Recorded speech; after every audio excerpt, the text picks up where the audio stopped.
Hello, everyone, and welcome into the PHNX Rising post-game show. Appreciate everyone joining us here. Phoenix Rising lost 2-1 to San Antonio on the road. San Antonio snaps their 5-match losing streak at the expense of Phoenix Rising. And Phoenix Rising, well, it was their first match under interim coach Diego Lopez. Owen, we'll pretty much get right into it. It was a tough display all around. Yeah, Rising had a bit of a bump more offensively in the second half. Fede Varela had the equalizer to make it 1-1. San Antonio pulled away with the late penalty, but I mean, this was one, again, how many times have we been here where Phoenix Rising, they don't register a shot on target in the first half, wash, rinse, repeat, and it was just one of those matches where just kind of poor on both sides, but Rising did themselves no favors and kind of got the result that showed for it. Yeah, I was waiting to intervene there, Max, and just say that is possibly the most monotone, flat, just over it that I think I have ever heard you start a show. I don't know. Is it time for some gallows humor? I feel like we're at that point, right? No, that'll be the next 2 weeks. To be fair, that will probably be the next 2 weeks. We sit around trying to think about what exactly is wrong, and the answer is quite a lot. Look, it was, I think, the perfect result to tell us that this goes beyond just the coaching situation. Again, we have said, we've discussed Danny's departure ad nauseum in the emergency pod, in the podcast that we did on Tuesday. And we acknowledged the fact that there were some reasons that you could justify choosing to part ways at that time. However, the simple thing here is that this didn't fix things right now. It shows that there is a deeper issue that runs through this squad. It shows that there are serious issues that this team needs to, and this club needs to address going forward. And the idea that you will simply chop and change a manager and find yourselves in a better position is, quite frankly, very, very silly. I will say, before we get into this one, because I do feel that there will be, and I know what people have been expressing on Twitter, I know what people are probably going to say in our chat as we go along, so I will hop in with this particular thought in there now. I do think that we need to remain, to an extent, respectful towards Diego. We need to go into this with the open mind of the fact that he may not be the right person for the job, and that's a perfectly valid opinion to hold, and frankly, one that potentially we may hold as well. I'm not going to speak for Max, he can speak for himself.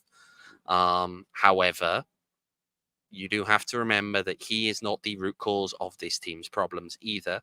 He did not choose to be put in this position, and I think that's just something that's worth remembering as we go into this conversation.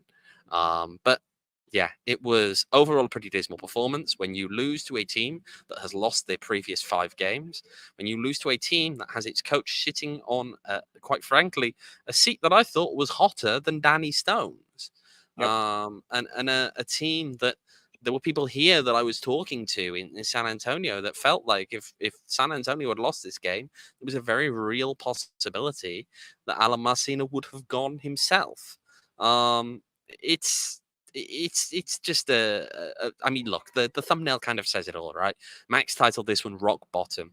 If we finished a draw, we were going to call it the Battle of Mid, but yeah, I think it feels that way for a season that just in a, I don't know, the position that this team is in right now, you would not want to. I don't think anyone would want to swap them. Are you pulling a face at a guy shouting "Hey" that's standing in the middle of the pitch over there? Yep. This big guy walking right across the pitch, and he's just shouting. I mean, aren't we all? Aren't we all? And you're not just the guy shouting on your end, right? We got people in the chat, and they got opinions. I want to make sure we acknowledge everyone joining us here on tonight's post game, right? We got Reese, we got Tori saying Rising consistently playing not good soccer. Devinall, Siley, Goldman, Pat, Somber Saturdays have returned.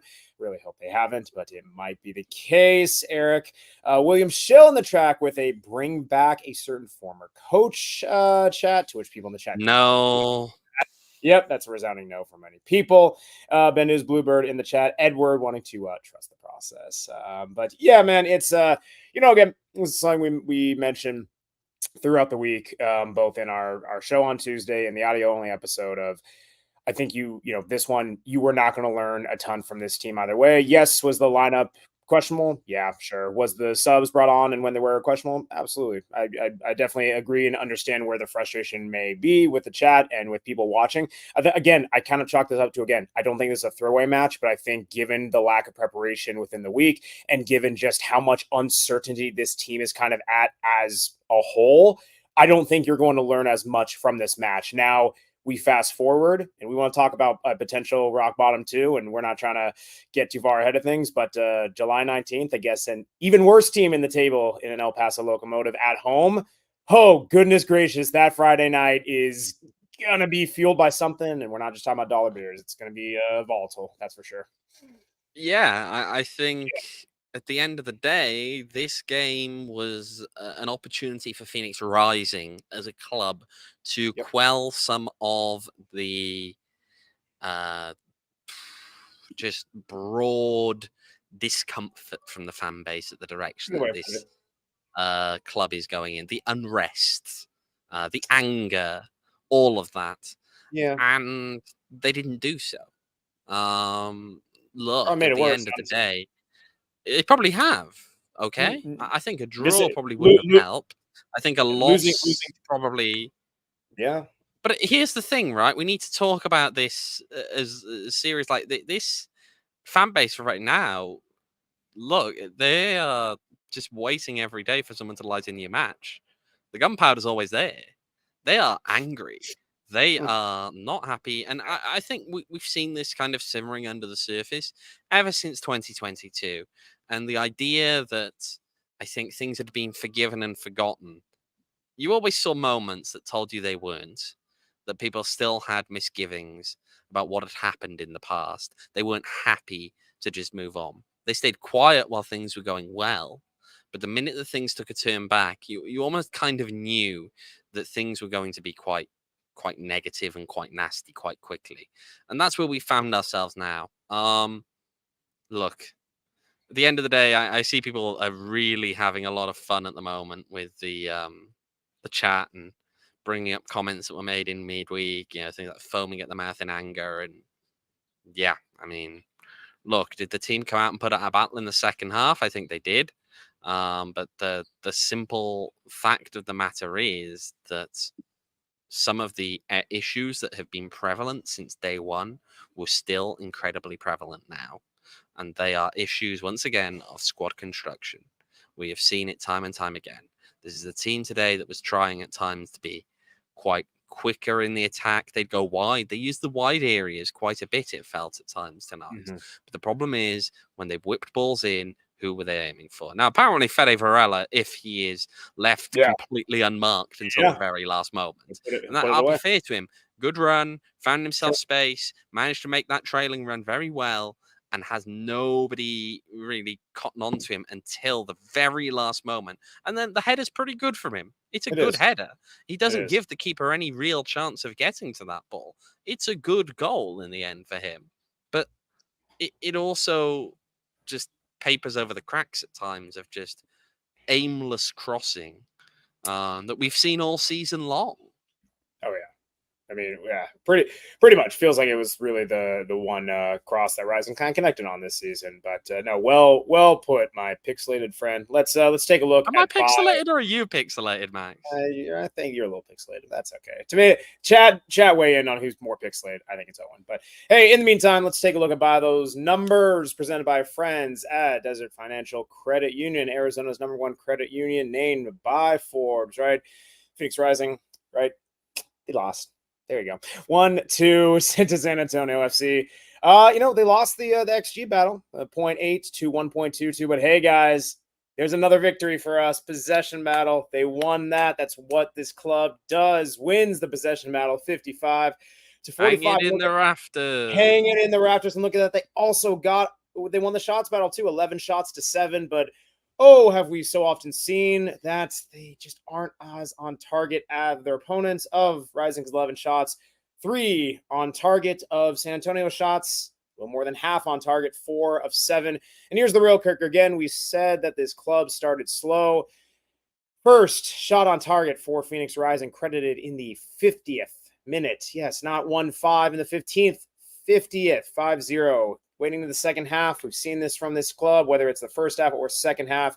Seemingly the first half gets the slower start. See it here today. Owen, I think there's definitely a couple things. I mean, right, again, the lineup was, in my mind, and sure yours, a lot to be desired just based on some of the personnel and who was not included in there. But, I mean, again, kind of like what you mentioned, we've seen this before, starting slow in the first half, not registering a shot on target. This isn't new for this club. I think it's just kind of what they've been doing and maybe just a certain different flavor of the monotony that you had tonight. Wow, you really kicked straight into something that we actually have a video about. I was saving those for later, Max. But you have to tee it up. All right. All right. Well, let's have a quick listen to Diego as he talks about the first half from this game. Well, in the first half, I think San Antonio did a really good pressure, man-to-man. They were winning the duels in our own half, so it was difficult for us to get to the other field.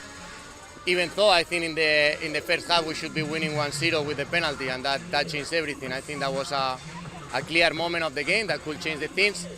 And I think the second half we adjusted and it was a completely different game. So I'm presuming in that case, what we're talking about is that moment with Remy Cabral, where Remy kind of dances around with the ball and doesn't take a shot for ages. And eventually there's contact there. And you know what? I think there's a shout for a penalty there. There is a shout for a penalty there. But at the same time, if you're Remy Cabral, you got to get a shot off. Yeah. How did he take so long? I don't know. To get a shot off. Yeah, I don't know. It's I think he sometimes didn't get one off in the end. Like that's the problem.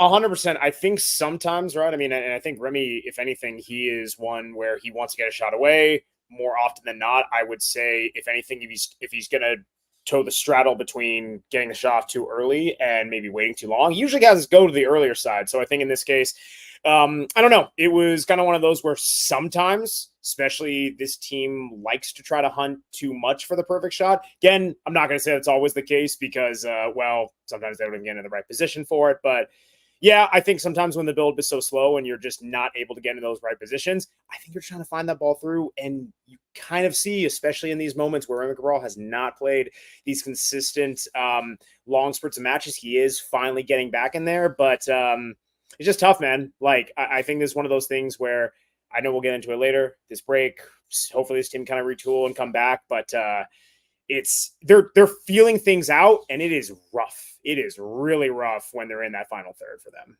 Yeah. I'm going to address one of the comments in there. Damon, why was John on the bench?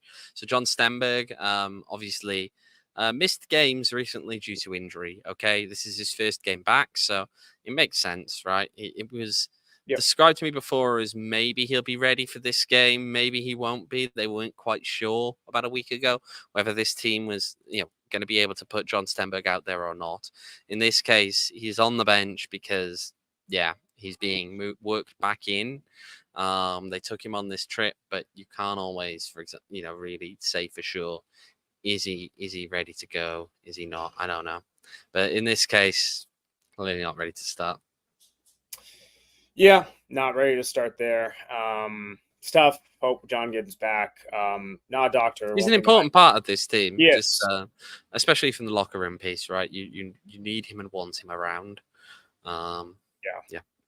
100%. One thing you also need and want around, friends at Circle K, they have their Polar Pops, 79-cent Polar Pops. You can get them at 69 cents. If you are an Inner Circle member, super easy to do. Download the Circle K app. Opt into the Inner Circle program with just a phone number. You can visit them all throughout the Valley. They got a couple in the San Antonio area. They got them pretty much everywhere. Circle K, they are nationwide. But yeah, check them out. Opt into the Inner Circle program. Again, 79-cent Polar Pops, 25 cents off your first 5 fill-ups. First 25 cents off per gallon off your first 5 fill-ups. Whew. And all that fun stuff. Again, check out Circle K. Terms and conditions do apply. See store locations for details. And of course, shout out our friends Valley Tap Room is going to be going on the east side with all the different things they got going on for Copa America, for Euros. Be on the lookout, maybe a little announcement coming for some finals coming up for those competitions. Wink, wink, nudge, nudge. Oh, yes, Valley Tap Room. They got the 2 locations. Drink away the pain. Oh, boy, do they have enough beer? How Yes, it's feeling right now. Oh, of course they do. Yes, check out our friends at Valley Tap Room, 2 locations, Gilbert and Queen Creek. Check them out on social at Valley Tap Room and online at valleytaproom.com. Always a good time there, good people, and yeah, good beers. Again, good beers. Always good beers. Yes. All right, we're seeing, the chat, man. The chat is just, listen, I get it, man. Chat's having fun. It's Shout out to all of you watching us tonight, by the way, where you're watching us on Twitter, on YouTube. All of you guys having a great time.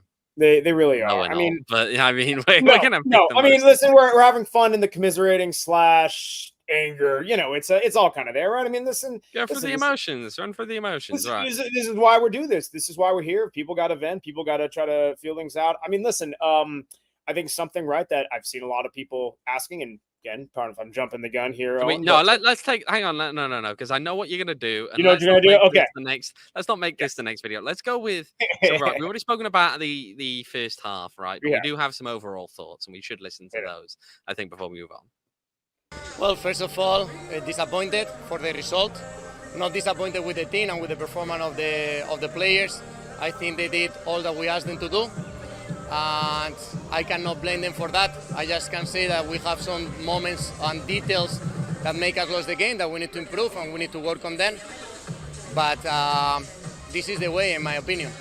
And we will keep working. We will improve the mistakes for the next game, and we want to get a better result. Of course, every time that we don't get the 3 points, it's not happy. It's disappointment. Yeah, I'm seeing reactions from people that I think have just had enough at this point. Yeah. In the chat as that comes. Look, again, it's. I think Diego's been put in a very awkward position here. I do not envy him whatsoever, being put in the position that he's been put in by this club. I just feel as though, again, there are obviously issues with this squad that need to be resolved. Look, you know what? I was going to save this one for later, but I'm gonna go off on my thing now. When you look at this team and you look at what they want them to do, you listen to things that Bobby Dooley said in the interview with us about what he wanted this team to do, and you think about how they want them to do them, right? They want this team to be more vertical.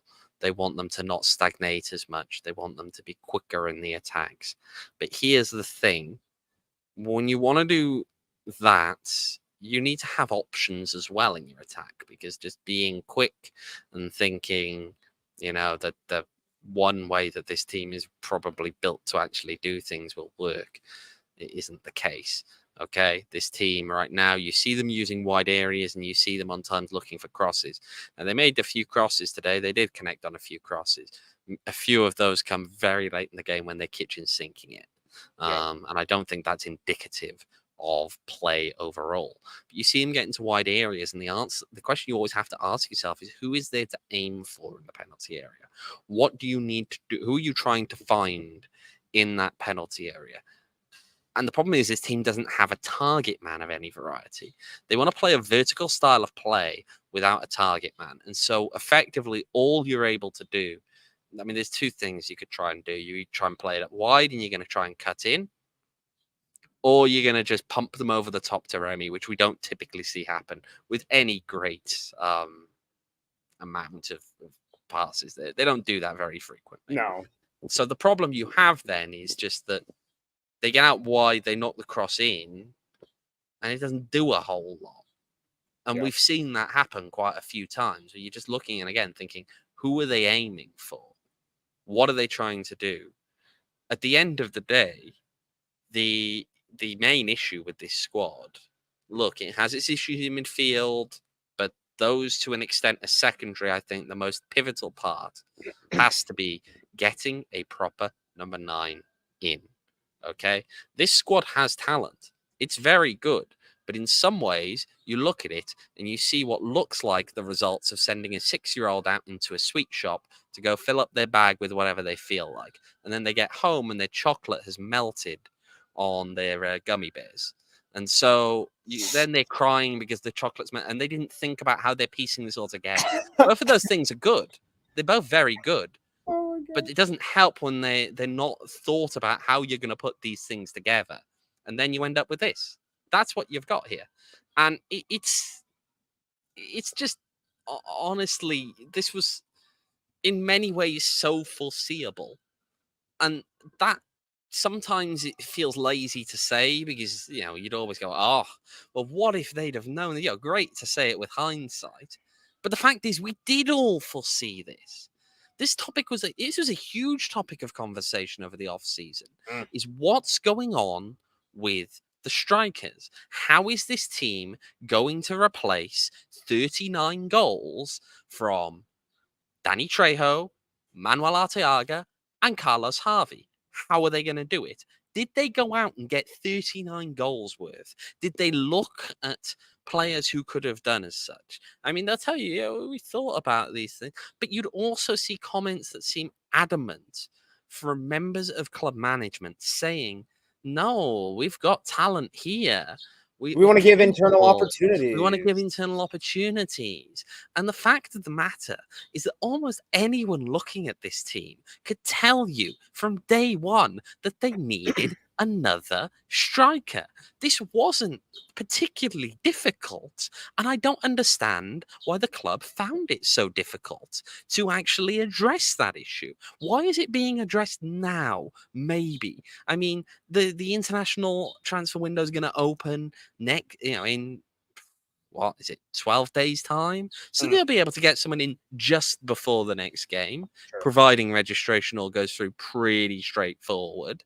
But why is it taking this long? Why wasn't this issue identified earlier when, to be perfectly frank, that is the main issue right now. We also need to be clear about this. Phoenix Rising won a title last year, but this team last year finished 6th in the West. They were 10th in expected goals, and that was with the talented players that Phoenix Rising had last year and subsequently lost. We need to be clear about that. We can't let ultimately a 4-game stretch, 3 of which would have been draws, completely rewrite the history books on the quality and just long-run quality, to be honest, of this team last year. We're going to take a data approach. We have to be serious about that. The long run shows this team, since the start of last year, has been middling. It has been middling. They have won a title in there, but quite frankly, in some ways, it's a lot of intangibles. In other ways, they made their own luck. Okay, yes, they make their own luck. But there was luck involved there as well. Again, there were 3 draws, effectively, if those are regular season games. We need to be clear about some of these things because, again, it is just a case whereby this club has been, broadly speaking, mediocre in the regular season now for a year and a half. The year before that, with Rick Shantz, they were even worse. So it's, I don't understand. I don't understand sometimes the defense that comes from the club and the idea that they're coming from a high, just a high position that, right decisions have been made over the years. And I'm not sure they always have been. And right now, this year in particular, I think the biggest, the most critical part was the additional striker. That has been the biggest issue since day one. And it hasn't been rectified. How are we in July and that hasn't been rectified? That was nice. Well done. That was a very... It's a good rant. No, but you're not wrong. Like honestly, everything that we've been saying, this is again, I feel I've even said this on post-game shows. If you can take what you just said and what we've said on other post-game shows and other shows throughout this season, even in last season, and it's insert them in. This team has had very much, sure, some top end quality before, but if you lose that and you do not replace that, what are you left with? And then going off of your point, it is hard to get certain strikers in the caliber in your system. Totally get that. It's not like they grow on trees, especially at this level, but to leave it all at this moment, to kind of find yourselves where you're at. You are a team who continues to stall out in the final third. And it's not that you don't have playmakers. It's not that you don't have guys who are talented on the ball. It's the fact that you don't have the spacing. You don't have the target man. You don't have the threat of either a run behind or someone to find the end of a cross, or really any semblance of threat in the final third. It is no coincidence that a lot of Rising's goals this season have either been off of kind of some broken plays, shots outside of the box, or yes, tonight you do see the cross being headed in. That is very few and far between. It happens when you don't have that number 9, where you don't have those guys being able to stretch the field vertically, and you're left with just so much of this seesaw, this back and forth that we've continued to see for, yes, to your point. I mean, it's not just this season. It's not even just last season. It really is going back, I mean, upwards of, 2 years now to the day. You know what, I'm going to address again the point here that Harry's making in the chat, right? What is the Rising system this year? That's my question. It is a good question, right? The reason you can't answer that is because the Rising system is a figment in the club management's imagination at the moment. Simply because you can't just say this is what we want to do and then not get the right players to actually make it happen. Okay, I could point at Barcelona and say play like that, but it don't mean anything if you're a USL Championship side. Okay, you have to live in reality here. The reason you haven't seen, I think, a coherent Phoenix Rising system is simply because the players that they brought in do not. If the roster construction at large, you have talented players, but you do not have the right numbers in the right places, in the right combinations to make what they want to happen work. And so what they're trying to do in some ways is, of course, fit the square peg in the round hole, and it just doesn't work. It just doesn't work. It's not working now. I don't think it's going to work unless you make changes to the playing staff to an extent. And I'm not saying shit people out. I'm saying get another striker in. Yeah. Okay. That's one of the biggest parts of this. Again, get a striker in and you are in a better position. But it's at the same time, yeah, it's a dismal showing. And I think if you're a Rising fan, you got to be incredibly disappointed. Now, Max, do you want to move on to what you're gonna? I think you were gonna bring up earlier. Sure. Why not? I've been seeing a lot of questions in the chat asking about certain players who were not on the squad today. Owain, do you have any additional information? All right, let's get the video on that on Panos and Erickson.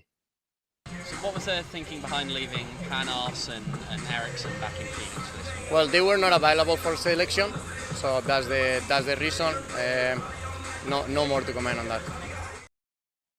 Yeah, doesn't that really reassure you? They were not available for selection. They weren't mentioned on the injury report, and there's no further comment on it. Remember earlier this week when we were told this entire squad was together united? Yeah. Well, anyway, there is the comment. Oh boy, the chat's loving that. Yeah. Yeah, man, that's a tough one. That's a tough look. I will say one thing. It's not going to fully fix it. I will just want to shout out friends at Four Peaks. Grab a couple beers, guys. If you haven't had one already, make sure to get one on tap, or a couple after watching this game, after listening to this post game. Again, it's not going to cure the situation by any means, but it might help dull it. I prepared very well earlier in the day. Went to Copa, had a couple Four Peaks beers there at brand redacted stadium, and then it was let's just say this, Colombia thrashing Panama 5-0, kind of had an eerie feeling to this match in a different way, but hey, Four Peaks got me through it and get you guys through the rest of the evening as well. Check out our friends at Four Peaks Pub and at Four Peaks Brew to keep up with the latest and greatest going on at Arizona's hometown brewery. You must be 21 years or older to enjoy responsibly. Yeah, man, I mean, listen, the chat's asking a lot of questions, right? I mean, there were, you kind of heard what you said. I don't have any information at the moment. Exactly. Beyond there's no additional information. I can't answer that. He's raised probably more questions than he's going to answer. People can make their going to debate that over the next week or 2 weeks, I'm sure. Yeah. You will not get a straightforward answer, I'm sure, from the club. I can't give you a straightforward answer right now because I don't have one. Chat is running with things. goodness gracious. Chat's gonna have fun. Chat's They gonna are. have fun doing whatever the chat wants to do at this point. Because Yeah. yeah, I mean, that's it's the way that things go. I mean, listen, man, you can infer what you can infer, and I mean, all Diego says is all Diego says, but it's fishing nonetheless. Again, to your point, there's not a list on the injury report. There's very much And a yet they're short unavailable comments. for selection. Yeah, Yeah, I don't like. I mean that's clubs doing what the club's doing. We got Craig Burhalter in there now. We also had Jess E. Marsh in the chat. We have a lot of managers who are looking at putting their hat in the ring. They're having fun. They're having fun again. Right. But I mean, hey, it's wow. This is dismal. Rising's currently outside of playoff place. By the way, they're in 9th tonight. Yay! Oh my gosh. Well, what about hanging on and just kind of turning it on for playoffs? That was our plan all along, Owen. They're in 9th right now. Oh dear gosh. Oh my. Well, again, guys, it's again. Also, Tulsa have 3 games in hand and are 4 points behind Rising. Oh dear gosh. Yeah, when Bandita's Bluebird is recommending we put Paul Seawald in to help Phoenix Rising, then you're down pretty bad. No offense, Paul Seawald, but yeah, I don't think we can use your services right now. Or can we? I don't know. Listen, guys, again, I have news. I don't know if it's good or bad, but again, we asked the question, is this rock bottom? And to quote the movie made out of my last name, it's the rock bottom so far, to paraphrase, because again, Phoenix Rising losing to San Antonio when they were in 11th place, 5-game skid where they haven't had a win. Guess what waits around the corner? El Paso Locomotive in 12th place, last in the West. Phoenix Rising coming back home, a week off in between, and yeah, man, it's oh gosh, the scenes. We're gonna get into it more when match week rolls around, but this is. I don't know about you, man. I'm already kind of anticipating this is going to be one of the more there's Jesus Christ. Oh no. There's a bug that's like this big just landed on my hand. Oh man. Okay. There's a word probably that I'm trying to like think of, but it's like anticipated but like anxious kind of. Apologies to our religious viewers, by the way, for that one. Yeah, there you go. It's probably about to get kicked out of Texas, I'm sure. Comment. No comment. Yeah, it's gonna be a weird one on July 19th. So yeah, I mean, listen, guys, keep venting, keep putting out that your feelings out there and all that stuff. But you get to do it in person. You get to do it in person in about 2 weeks and counting. Yeah, the fans will do what the fans will do. Yeah, they sure do. Well, Harry, thanks for joining. Yeah, appreciate you. Thanks for being kind even after all that stuff. Owen, you got anything else? Because this has been a weird match, and I'm just gonna quickly take a picture of this bug that just landed on me because it's still like hovering and easily close, but like I want to be able to show people what on earth is this. I'll show people later. With that. Twitter will have it. Look, it's not a good night, is it? Let's be real. It's a pretty miserable one, and I mean, again, all you can do really is ask if it's the best that Rising can do, and the answer is no. Never is. We just allow it to be. We were at the point where Bobby in the chat is saying, I'd rather miss the playoffs if it forces the owners to finally move on from Dooley. Long time coming. The fans, again, we have said, and we know that there is a serious problem that many of the fans have with club management at the moment. And I see the vitriol, the amount of time that it's lasted. It's been a good week now. There's a bug on my hand, apparently, is in the chat. Thank you, chat. We've seen the vitriol. We've seen the amount of time that it's lasted. And the question is, will it blow over? And the answer to that question is, I don't know if it will. I don't know if it will. How do you fix this relation? Because can you realistically be long-term a club president if you have a serious issue with a large chunk of the fan base? Yeah. Can you afford, in a time where we know that developers are knocking on the door right now, looking at potentially building a stadium in Mesa. They've got an interest in potentially bringing an MLS team into Phoenix.